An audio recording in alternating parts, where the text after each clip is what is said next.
એમ જરાક ન લાગે? બહુ વાર લાગે.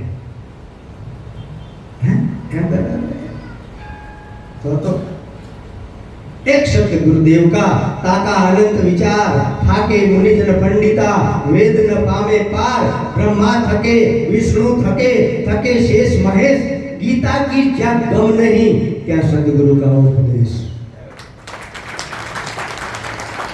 ગીતામાં જ્યાં ચાચ ના ડૂબે ને ત્યારે કોઈ સમર્થ સદગુરુ મળે ને એને સમર્પણ થઈ જાઓ, એના સાનિધ્યમાં જતા રહો, અંધો એના હરખના આંસુ તમને આવી જવા પડે. તો આ કમાણી છે પૂર્વની કઈ એ ખબર ના આવે.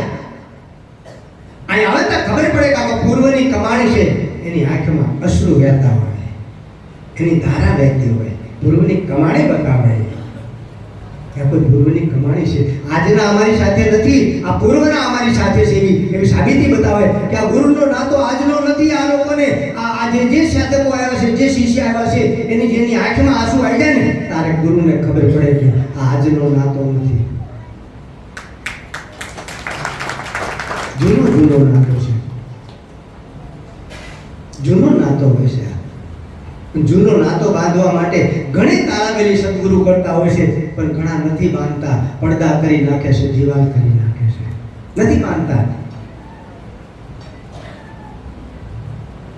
ભરથુરીને કીધું કે પ્રભુ આ અમર ફળ છે, તમે જો અમર ફળ ખાઈ જાઓ તો આ રાષ્ટ્રનું રક્ષણ થાય, આ નગરીનું રક્ષણ થાય, આ રાજ્યનું રક્ષણ થાય, અને આમ જો આપણું જે થાય કે રાજા ત્રસ્ત કરી દીધું. આંખમાં આંસુ આવી ગયા કે અમરફળ ને લાવ મારી પાસે. એ અમરફળ લીધું અને મહારાણી પાસે ગયા અને કીધું કે મહારાણી અમરફળ ક્યાં ગયું? મહારાણી આંખ ખુલી ગઈ, ઊંઘ ઉડી ગઈ કે અમરફળ કે તો ખાઈ ગઈ કે ના ના સાચું બોલ કે અમરફળ ક્યાં ગયું? જો સમજો વાતને આ એમ ગુરુ મહારાજ ચાદર ના ઉડાડી દે. હા તો થોડા કઈ એમ ચાદર ના ઉડાડી દે સદગુરુ ભગવાન. ચાદર લીધા પછી આમ તો આંખ ખુલી જાય, તારે દેખાય કે આ કોઈ આપડા છે, હે આ કમાણી કરેલી છે.